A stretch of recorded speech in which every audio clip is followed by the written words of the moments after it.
할렐루야! 한 주간 평안하셨지요? 오늘도 이 영상 예배에 참석하신 여러분을 주님의 이름으로 환영합니다.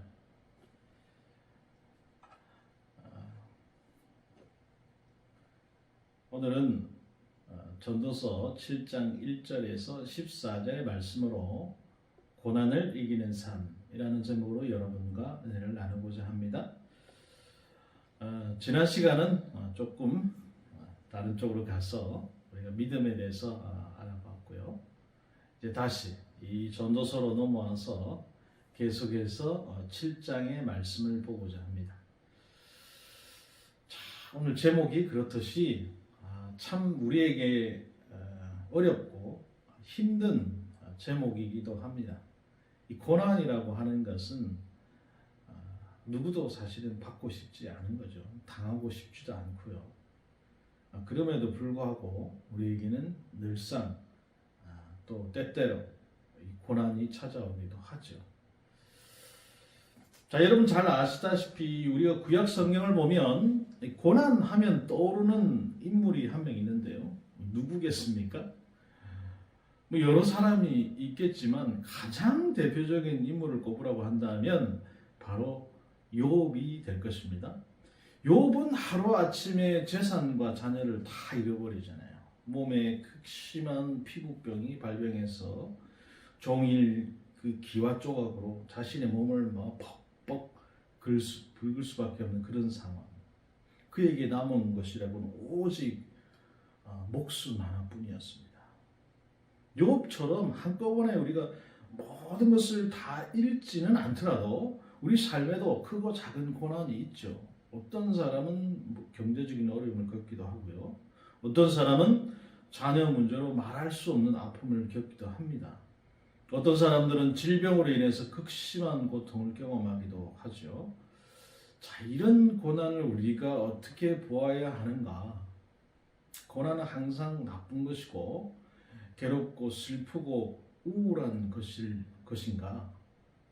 혹시 고난이라고 하는 것이 우리에게 유익을 주는 부분은 없는가? 자, 그것에 대해서 오늘 말씀을 보고자 하는 것인데, 전도자는 이 오늘 말씀을 통해서 우리가 그냥 고난을 어떻게 하라 그게 아니고 고난을 이기면서 우리가 살아야 되는데 그 살기 위해서 세 가지의 조언을 우리에게 하고 있습니다. 자, 그 첫 번째가 뭐냐면 하나님이 주권적으로 정하신 일들을 우리는 받아들여야 한다는 것입니다. 보통 사람이 마음의 평정을 깨뜨리는 큰 사건을 만나게 될 때 보이는 단계, 그 1단계 반응이 뭐냐면 부정이라고 하는 거예요. 부정이라고 하는 것은 그 사건 자체를 아예 인정하지도 않고 받아들이려고 하지도 않는 것입니다. 예를 들면 그런 거죠. 내 가까운 누군가가 천국에 갔다 라고 한다면 그걸 받아들이기가 쉽지 않은 거죠. 아니야, 그런 일은 있을 수가 없어. 나한테 그런 일이 어떻게 있겠어. 누가 봐도 현실임에도 불구하고 그걸 당하는 당사자는 그걸 부정한다는 거예요. 자, 그리고는 그걸 인정을 가까스로 했는데 그게 끝이 아니에요. 그 2단계로 넘어가면 뭐라고 하냐면 투사라고 하는 반응을 보이는 경우가 흔하다는 것입니다. 투사라고 하는 것은 이 일이 일어나게 된 원인을 그 누군가에게서 찾고 그에게 분노를 표시하고 공격하는 반응이에요. 대단히 심각한 반응이죠. 자, 여러분, 이 부정과 투사 모두 미성숙함에서 나오는 것으로서 이 문제 해결에는 전혀 도움이 되지 않습니다. 전도자는 우리가 고난을 만나게 될 때 볼 수 있는 이 미성숙한 반응이 무엇이고 그것이 아무 유익이 없음을 다음과 같이 우리에게 가르쳐주고 있는데요. 6장의 말씀에 이미 있는 것은 무엇이든지 오래전부터 그의 이름이 이미 불린 바 되었으며 사람이 무엇인도 이미 안 바 되었나니 자기보다 강한 자와는 능히 다툴 수 없느니라. 헛된 것을 더하게 하는 많은 일들이 있나니 그것들이 사람에게 무슨 유익이 있으랴 라고 6장 10절 11절에 말씀했어요. 자, 하나님과 다툰다라고 하는 것은 고난이 닥쳤을 때 우리가 하나님께 이런 식으로 따진다는 거예요. 하나님, 제가 무슨 잘못을 했습니까? 왜 나에게 이런 어려움을 주십니까? 내가 뭘 그렇게 주님한테 잘못했습니까?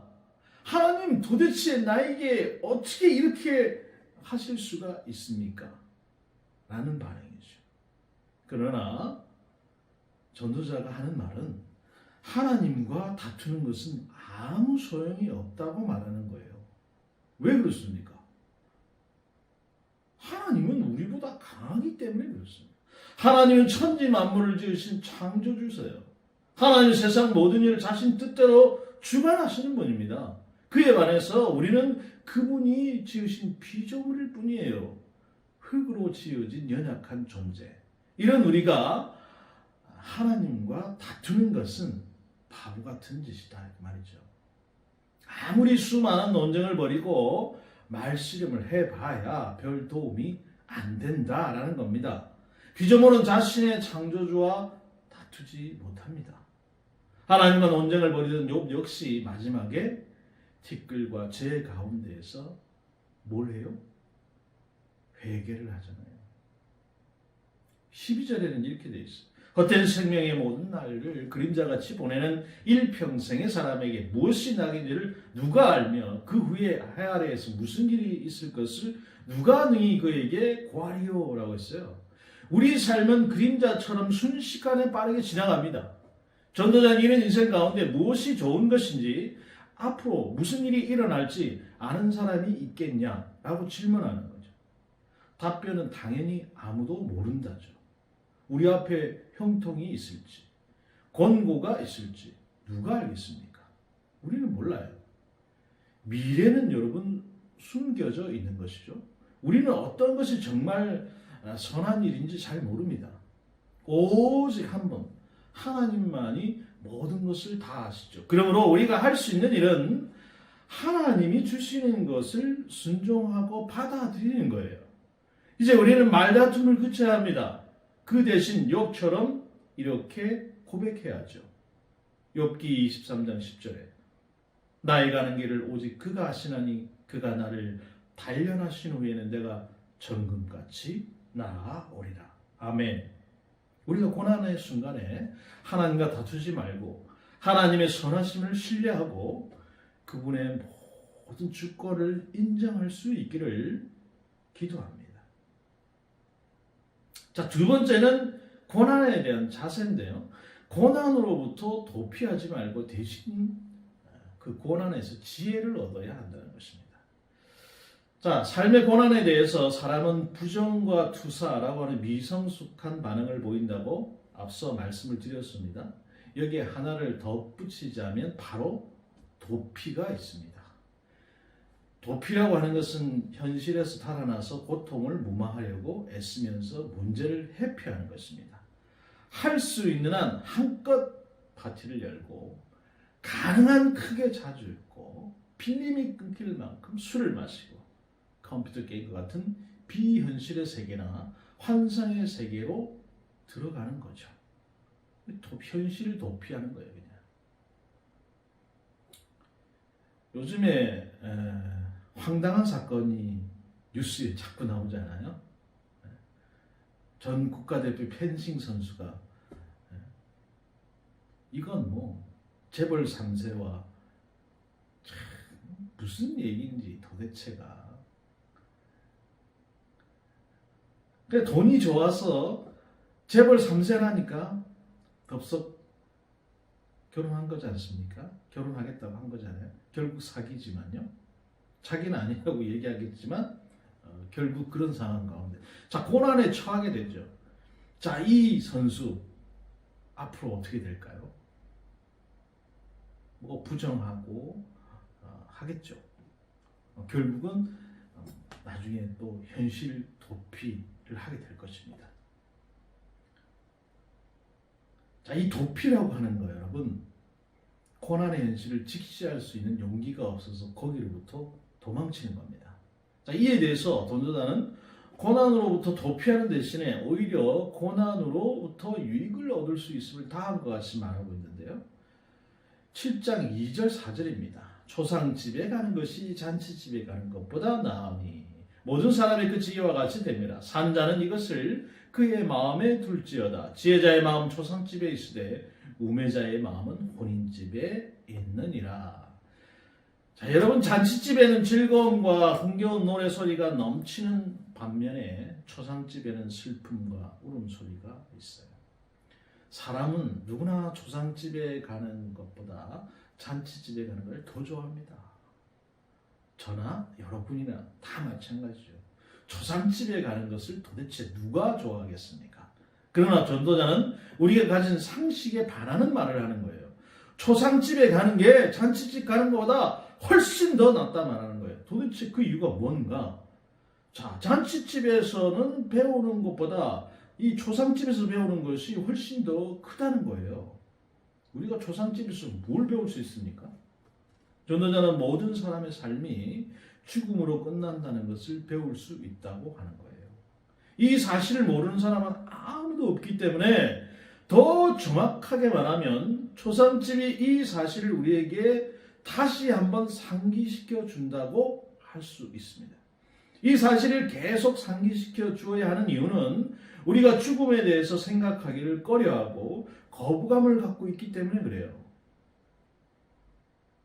여러분이나 저나 죽음에 대해서 좋아할 사람이 누가 있겠습니까? 자, 한 가지 증거를 제가 들어보이겠습니다. 프랑스의 대문호 빅토르 위고가 지은 이 노틀담의 곱추라고 하는 장편 소설 여러분 잘 아실 텐데요.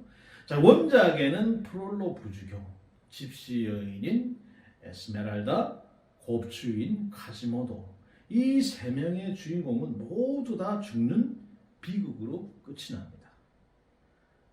전부 다 죽어요, 마지막에. 그런데 이 디즈니에서 만든 애니메이션 노틀담의 곱추를 보면요, 정말 전혀 다른 장면이 펼쳐집니다. 마지막 장면에 이제 눈물 흘릴 만반의 준비를 하고 모두 다 죽으니까요, 준비를 하고 있는데 이 에스메랄다도 카지모도도 죽지 않아요. 심지어 군중들이 카지모도를 향해서 만세 삼창을 하는 것으로 끝이 나는 거예요. 아니, 원래 내용이 저렇지가 않은데 왜 노틀담의 곱추가 왜 저런 식으로 끝나는가 하면서 절규하지 않을 수가 없다는 거예요.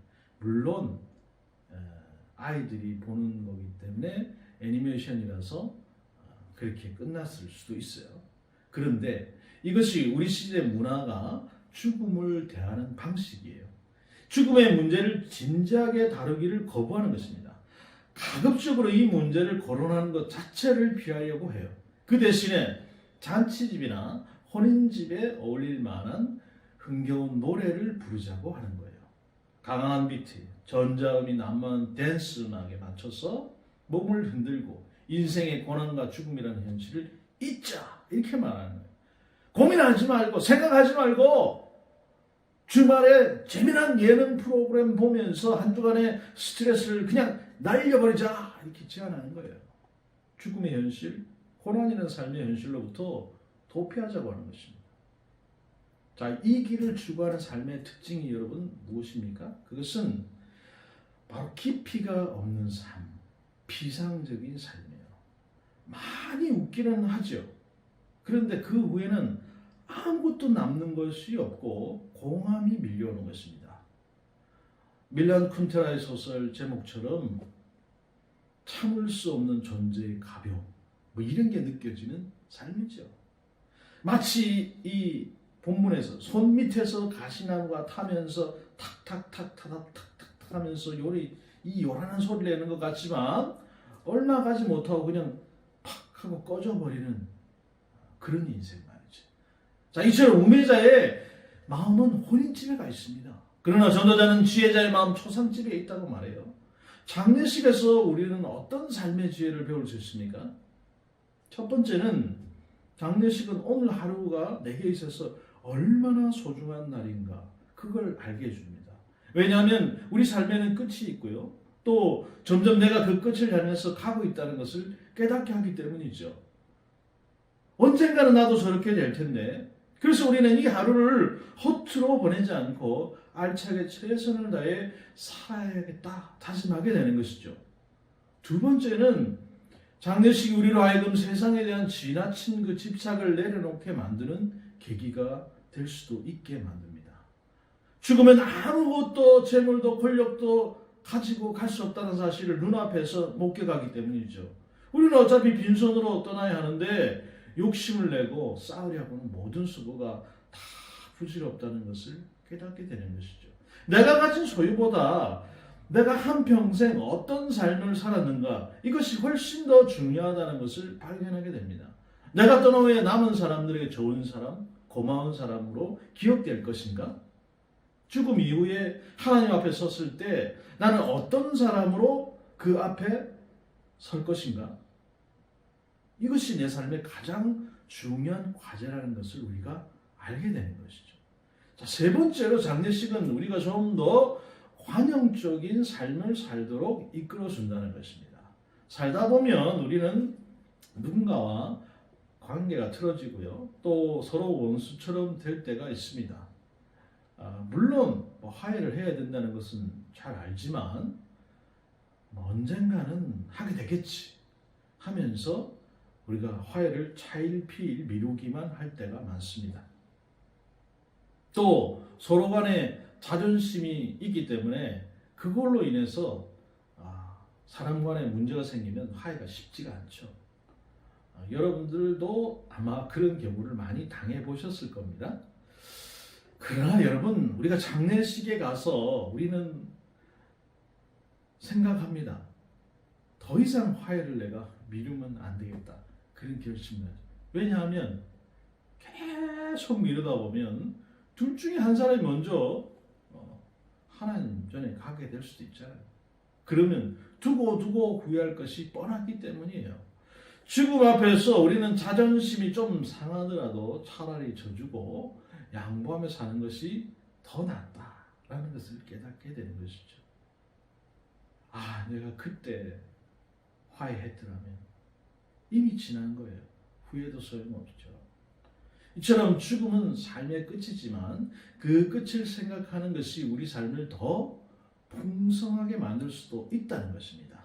자, 이제는 초상집에 가는 것이 잔치집에 가는 것보다 더 낫다는 이 전도자의 말에 우리가 고개를 그렇지 끄덕이게 되죠. 그러나 한번 깨달은 것만으로 지혜자가 될 수는 없죠. 지혜자도 얼마든지 우매자로 변할 수 있습니다. 지혜로 시작해서 지혜로 끝맺음까지 해야만 진정한 지혜자다 이렇게 불릴 수 있죠. 전도자는 끝까지 지혜의 길을 가기 위해서 우리가 주의해야 할 것이 있는데 그것을 네 가지를 들어서 다음과 같이 알려줍니다. 자, 첫 번째는 재물에 대한 탐욕을 조심해야 된다는 거예요. 7절에 탐욕이 지혜자를 우매하게 하고 뇌물이 사람을 명철하게 망하게 만듭니다. 이게 뇌물이 사람의 명철을 망하게 만든다.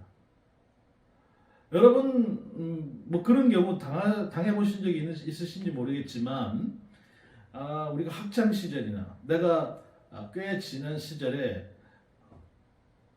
어떤 분이 있는데 그분이 가진 어떤 사상이나 철학이나 그것 때문에 대단히 존경하던 그런 분이 있었어요. 근데 한 10년 정도 이렇게 지나고 나서 만나보니까 너무 달라진 거예요. 생각이 달라지고 그 사상이 달라지고요. 크게 실망을 하게 되는 거죠. 한참 때는 정말 지혜로운 사람인데 어느 날 보니까 지혜는 다 잃어버리고 정말 누구도 인정하는 속물로 변해버린 경우를 우리는 종종 볼 수 있죠. 왜 그렇게 됐을까? 돈에 대한 지나친 욕심으로 눈이 멀었기 때문입니다. 지혜자의 길을 끝까지 가기 위해서는 물질에 대한 탐욕을 조심해야 되는 것입니다. 남 얘기가 아니고요. 우리 스스로의 얘기죠. 둘째로는 인내하지 못하고 도중에 포기하는 것을 조심해야 된다는 것입니다. 8절에 일의 끝이 시작보다 낫고 참는 마음이 교만한 마음보다 나으니라고 했어요. 우리 주위에 이런 친구 한 명쯤 있습니다. 머리는 좋은데 끈기가 없는 친구들. 자기 머리만 믿고 맨날 벼락치기 하고 한탕을 노리는 친구들. 이것은 결코 지혜자의 모습이 아니죠. 지혜로운 사람은 그 일을 가지고 끈기 있게 밀고 나가는 사람입니다. 나쁜 일을 끈기 있게 밀고 나가면 엄청난 사기꾼이 되겠죠. 근데 좋은 일을 위해서 한 가지를 끈기 있게 하는 사람은 지혜로운 사람이에요. 끝까지 인내심을 갖고 견디는 사람이죠. 그런 분들이 다 되시길 주님의 이름으로 축복합니다. 자, 세 번째로는 뭔가? 분노를 조심해야 합니다. 9절에 급한 마음으로 너를 바라지 말라. 너는 우매한 자들의 품에 머무름이니라 라고 했어요. 지혜 있는 사람이 빠지기 쉬운 함정이 있는데요. 자기와 달리 지혜가 없는 사람, 우매한 사람을 보면 화가 난다는 것입니다. 아니, 야, 이 쉬고도 모르느냐? 그렇게 머리가 안 돌아가냐? 내가 언제까지 이걸 가르쳐 줘야 되느냐? 하면서 다그치기만 하는 거죠. 하지만 버럭 화를 내는 것은 그걸 당하는 사람이나 화를 내는 사람이나 아무 도움이 되지 않습니다. 좌절을 견디지 못하는 사람은 우매자 중에 한 사람일 뿐인 거죠. 그러니까 여러분 화내지 마시고 차분히 생각하시고 한 번 더 화내기 전에 우리가 생각하고 말을 내뱉는 그런 습관을 가지시면 좋겠습니다. 자, 네 번째로는 향수병을 조심해야 된다는 겁니다. 이 향수를 담는 병 말고요. 10절에 옛날에 오늘보다 나은 것이 어찌리냐 하지 말라 이렇게 묻는 것은 지혜가 아니니라. 여러분이나 저나 다 그런 말 한 번쯤 해봤을까요? 요즘 젊은이들이 되게 싫어하는 말, 라떼는. 흘러간 옛 시절을 그리워하는 사람들이 있습니다. 이들이 입버릇처럼 하는 표현, 라떼는. 왕년에 내가 말이지, 이것도 하고 저것도 하고.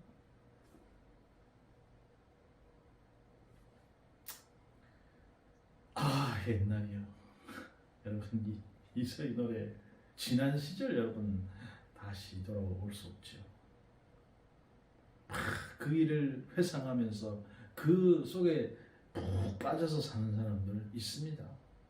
이런 분들은 과거에 얽매여서 한 걸음도 앞으로 나아가지 못합니다. 거기에 계속 매여있죠. 결국 일을 끝마치지 못하죠. 과거에 내가 이렇게 잘했는데, 과거에 이렇게 했는데 소용이 없습니다. 현재는 그렇게 못하잖아요. 전도자는 과거에 대한 향수에 사로잡힌 사람들을 향해서 단호하게 말합니다. 이렇게 묻는 것은 지혜가 아니다. 지금까지 여러분 살펴본 이 지혜자의 길을 끝까지 가기 위해서 우리가 조심해야 될 네 가지를 봤는데요. 탐욕, 포기, 분노, 향수, 그 저변에 흐르는 공통점이 있습니다. 무엇이겠습니까? 그건 바로 조급함이라고 하는 거예요. 일을 빨리 이루려고 하다 보니까 물질을 의지하게 되고요. 빨리 이루어지지 않으니까 포기하게 되고요. 그러니까 분노가 쌓이게 되고요. 그러니까 옛날에는 잘 됐는데 그 향수에 젖게 되는 거예요. 장례식에서 배운 소중한 삶의 지혜를 조급함 때문에 잃게 되면 무슨 소용이 있겠습니까? 백날 장례식장 갔다 와도 소용이 없는 거죠. 전도자는 우리에게 삶에 대해서 너무 조급하거나 불안감을 가질 필요가 없음에 대한 이유를 다음과 같이 말씀해 주고 있어요. 지혜는 유산같이 아름답고 햇빛을 보는 자에게 유익이 되도다. 지혜의 그늘 아래에 있으면 돈의 그늘 아래에 있음과 같으나 지혜에 관한 지식이 더 유익함은 지혜가 그 지혜 있는 자를 살리기 때문이니라. 아멘. 여러분, 지혜는 유산같이 아름답고 지혜의 그늘 아래에 있는 것과 돈의 그늘 아래에 있는 것과 같다고 말하는 거예요. 여기서 유산이라고 하는 것은 부모에게 물려받은 땅을 의미합니다. 돈의 그늘이라고 하는 것은 외부의 어려움을 막아줄 수 있을 정도로 충분히 저축된 돈을 가리키는 거예요. 만약 우리에게 물려받은 땅이 있고 충분한 예금이 있다면 얼마나 좋겠습니까? 얼마나 여러분 든든하겠습니까? 우리 부모가 정말 돈 많은 부자여서 건물이라도 한 채 나한테 주고 갔으면 얼마나 든든할까요? 웬만한 고난이 찾아와도 조금은 여유를 가질 수 있잖아요. 그런데 전도자는 그 유산보다 돈의 그늘 안에 있는 것보다 지식에 관한, 지혜에 관한 지식이 더 유익하다, 이렇게 말하는 거죠. 아니, 그게 왜 그렇게 더 유익하냐? 지혜는 여러분, 지혜 있는 자를 살리기 때문이라는 거예요. 유산과 돈은 그렇게 할 수 없다는 겁니다. 오히려 그것이 사람을 죽일 수도 있다는 거예요. 왜죠? 유산이나 돈 때문에 여러분 맨날 치고받고 싸우는 세상의 모습을 여러분 보십시오. 성경의 말씀이 틀린 말이 하나도 없는 게 그것 때문에 결국 형제가 파탄나고요. 가정이 파탄나고요. 그 욕심 못 버려서요. 결국은 전부 다 파탄나는 거예요. 괜히 거기서 여러분 사람을 죽일 수도 있다는 말을 하는 게 아닙니다. 그러나 여러분, 지혜는 우리에게 깊고 거친 바다 같은 인생을 향하는 그 방법을 알려준다는 것입니다. 지혜는 우리로 하여금 피상적인 삶을 살지 않고요, 깊이 있는 삶을 살도록 안내해 준다는 거예요. 이런 지혜가 우리에게 있다고 하면 우리는 마음이 든든하고 조급해지지 않고요, 좀 더 우리가 여유 있는 그 인생을 살 수 있게 될 것입니다. 우리가 이런 지혜를 어디서 배울 수 있나요? 일이 술술 잘 풀리고 모든 일이 원하는 대로 다 이루어질 때입니까? 아니죠. 편하게 살 때 편해서 좋기는 하지만 사실 배우는 건 거의 없습니다. 그럼 그걸 언제 배우느냐? 바로 우리 인생의 고난의 시간에 그것들을 배운다는 것이죠. 힘들고 괴로운 나날 속에서 우리는 삶의 지혜를 배울 수 있어요. 이렇게 보니까 고난이 꼭 나쁜 것만은 아니라는 것을 우리는 알게 되죠. 그런데 나는 그렇게 안 배우고도 고난 안 당하고도 그냥 좋게 가고 싶어요 라고 할 수도 있겠지만 그 속에서 우리가 배울 것은 별로 없습니다. 고난 속으로 들어간다고 하는 것은 우리가 인생 학교에 들어가는 것과 같죠. 그 학교에서 우리는 삶의 지혜를 배우죠. 그리고 그 고난을 통해서 얻은 지혜는 우리 평생의 든든한 자산이 됩니다. 우리가 그 고난에서 도피하려고 하지 않고 당당히 그 학교에 들어가서 돈으로 살 수 없는 그 인생의 지혜를 모두 얻을 수 있기를 주님의 이름으로 축복합니다. 마지막으로 우리가 지혜의 한계를 알고 날마다 하나님과 동행하는 삶을 살아야 한다는 것입니다. 여러분, 이 전도서의 매력은 지혜의 가치를 말한 뒤에 곧바로 지혜의 한계에 대해서도 말하고 있다는 점인데요. 전도자는 결코 지혜만 넘는 자는 아닙니다. 지혜가 모든 것을 전부 다 한다 이렇게 얘기하지 않아요. 이번에는 그는 지혜에 어떤 한계가 있는가 그것도 말하고 있는데요. 자, 13절에 하나님께서 행하시는 일을 보라. 하나님께서 곱게 하신 것을 누가 등이 곧게 하겠느냐라고 했어요. 하나님이 굽게 한 것을, 이렇게 구부려 놓은 것을 아무도 곱게 할 수 없다고 하는 거예요. 여기에서 아무도는 당연히 이 지혜자도 들어가죠. 지혜가 우리에게 삶의 고난에 적절히 대처할 수 있는 방법을 알려주기는 합니다만, 그러나 지혜가 하나님이 우리에게 주신 고난 그 자체를 없애주지는 못한다는 것이죠. 우리가 하나님이 하시는 일을 바꾸려고 든다면 참으로 오만하고 어리석은 짓이죠. 지혜의 한계를 모르면 참된 지혜가 아닌 것입니다. 우리가 가진 지혜의 한계를 받아들인다면 우리는 어떤 삶을 살아야 하겠는가? 14절에 형통한 날에는 기뻐하고 공고한 날에는 되돌아봐라. 이 두 가지를 하나님이 병행하게 하사 사람이 그의 장래일을 능히 헤아려 알지 못하게 하셨느니라 라고 했어요. 이 전도의 조언이 단순하죠. 우리가 인생에서 형통한 날을 만나게 될 때, 아주 기쁘고 즐거운 날을 만나게 될 때, 그날에는 우리는 하나님이 우리에게 주신 선물을 누리며 즐거워하면 된다 그 말이죠. 그러나 분명 인생에서 형통한 날만 계속되지 않는 것을 우리는 잘 압니다. 공고한 날이 반드시 있을 거예요. 그날에 우리는 어떻게 해야 된다고요? 되돌아봐야 된다. 지난 시간을 되돌아봐야 된다. 곧 나에게 주는 의미를 깊이 생각하고 그 고난이 나에게 왜 왔는가, 그것을 통해서 지혜를 배우면 된다는 것이죠. 자, 그리고서 하나님께서는 우리에게 형통함과 권고함, 이 두 가지를 늘 항상 병행하게 하신다는 거예요. 잘 되게 해주셨다가도 힘들게 하기도 하고요. 힘들게 했다가도요, 형통해지기도 하고요. 우리는 언제 형통한 날이 찾아올지, 또 우리에게 언제 어려운 날이, 곤고한 날이 찾아올지 알지 못하죠. 우리는 장래에 우리에게 어떤 일이 일어날지 알지 못합니다. 미래는 우리의 통제 범위 밖에 있어요. 그러나 너무 걱정하고 또 두려워하고 염려할 필요는 없죠. 그 이유를 사도 바울이 우리에게 이렇게 말씀하고 있어요.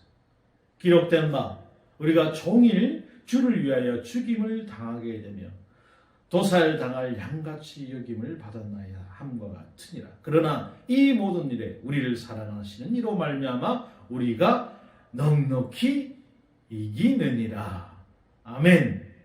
자, 바울은 우리가 고난에서도 불구하고 넉넉히 이기는 것이 아니고 고난 가운데서 넉넉히 이긴다고 말했어요. 왜냐하면 우리를 그리스도 예수 안에 있는 그 하나님의 사랑에서 끊을 수 없기 때문이다 그 말이죠. 그 사랑 안에서 그 누구도 우리를 그 하나님 앞에서 끊을 수 없다는 거예요. 우리가 예수 그리스도 안에 있으면 그 어떤 어려움과 고난도 그것을 우리를 끊을 수 없어요. 그러니 우리는 어떻게 해야 됩니까? 늘 예수님 안에 있어야 돼요.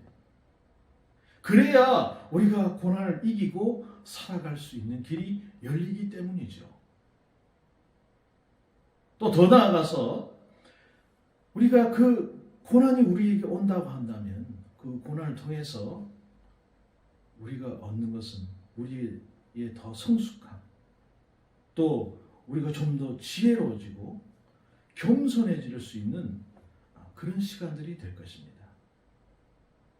사랑하는 여러분, 오늘 내 삶 가운데 나는 고난을 당하고 있는가? 아니면 형통한 삶 가운데 있는가? 우리는 둘 중에 한 가지는 분명히 하고 있을 것입니다. 그렇다면 나는 지금 고난 가운데 있는가? 아니면 형통한 가운데 있는가를 잘 살펴보시고 그 가운데서 오늘 말씀에 비추어서 나는 어떻게 내 삶을 다시 주님 안으로 이끌어갈 수 있는가를 다시 한 번 더 생각해 보시기 바랍니다. 내가 만약 고난 가운데 있다면 그 고난을 통해서 주께서 나에게 주시는 그 지혜가 무엇인지, 내가 그것을 통해서 어떻게 성숙해질 수 있는지 다시 한번 생각해 보시고, 또 내가 형통한 삶 가운데 있다면 너무 그것을 기뻐하고 너무 그것을 누리고자만 하지 마시고 좀 더 겸손해지고 성숙해져서 앞으로의 그 나의 공감에 대비하는 그런 시간, 그런 일들을 하시면 좋겠습니다. 자, 그러기 위해서 우리가 할 수 있는 일이 무엇이겠습니까? 더욱더 주님 안으로 들어오는 것입니다. 우리가 고난 밖에 있으면 고난을 이길 수 없어요. 예수님 밖에 있을 때 우리는 고난이 찾아오면 이길 수 없습니다. 그럼 도대체 예수님 안에 우리가 어떻게 있을 수 있는가? 바로 여러분, 가을이죠. 하나님 말씀을 볼 때 우리는 그 안에서 더욱더 큰 지혜들을 발견하게 되는 것입니다. 우리 예수 은혜 교회 모든 성도분들이 이 말씀을 통해서 주시는 그 지혜를 얻고요. 또 그 말씀을 통해서 고난을 이기시고 또 그 말씀을 통해서 좀 더 지혜로워지고 그 말씀을 통해서 좀 더 겸손해져서 하나님이 주시는 그 모든 축복들을 다 누리시는 저와 여러분, 우리 예수 은혜 교회가 되기를 주님의 이름으로 축복합니다. 기도합니다. 주님, 그렇습니다.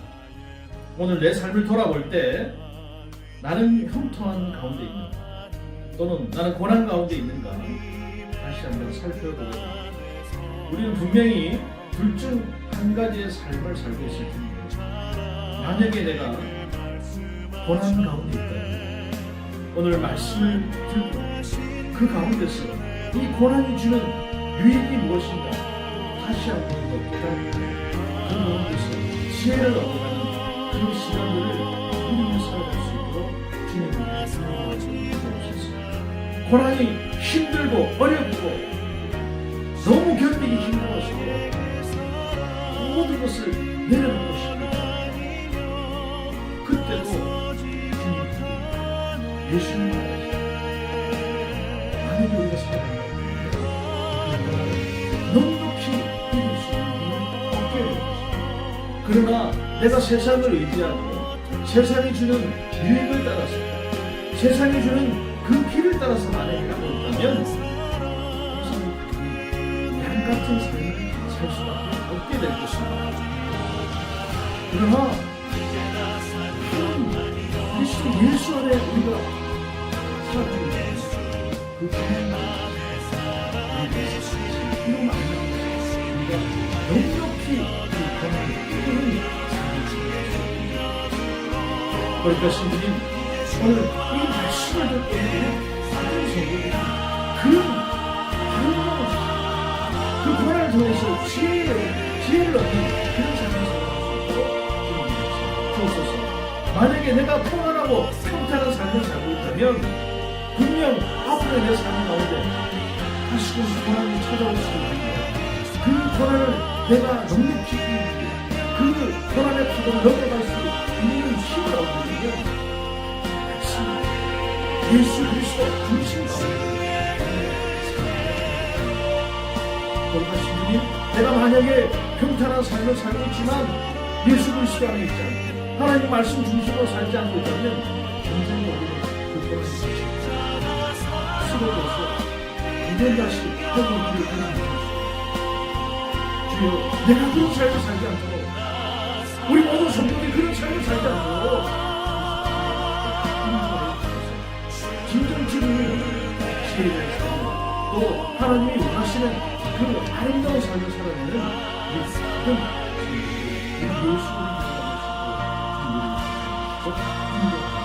예수를 오늘도 하나님 그 말씀 안에 살아갑니다. 하나님 그 능력 안에 살아갑니다. 그 지혜자의 삶을 우리가 갈망하며 살아갑니다. 주여 우리를 인도하시고 붙들어 주옵소서. 감사를 드리며 우리 주 예수님 받들어 기도드리옵나이다. 아멘. 그렇습니다, 여러분. 내가 고난 가운데 있거나 평안한 가운데 있거나 둘 중에 하나는 하고 있을 텐데 진정 내가 그 고난 가운데서 그 고난을 당하는 가운데서 나는 염려하고 불안하고 또 화를 내고 분노하면서 그 고난에 대해서 무시하고 포기하고 회피하고 있는 삶을 살고 있지는 않은지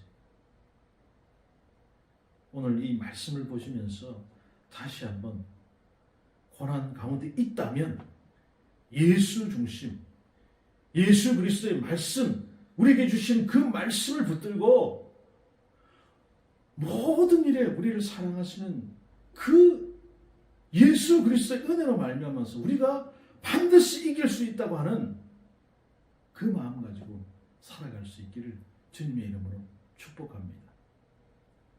예수 그리스도 안에 있는 하나님의 사랑은 그 누구도 사탄도 끊을 수 없다고 말씀하고 있기 때문이죠. 감사드리고요. 또 이 가을에 말씀 보기 참 좋은 시간들이 되지 않습니까? 더욱더 말씀 보시면서 나를 다시 한번 더듬어보고 내 생각을 더듬어보고 내 마음을 더듬어봐서 내가 어떤 처지에 있는지 다시 한번 돌아보는 저와 여러분 우리 예수 은혜교회가 됐으면 좋겠습니다. 감사드리고요. 한 주간 평안하시고 또 우린 다음 주에도 영상 예배로 찾아뵙도록 하겠습니다. 한 주간 주 안에서 승리하시기 바랍니다.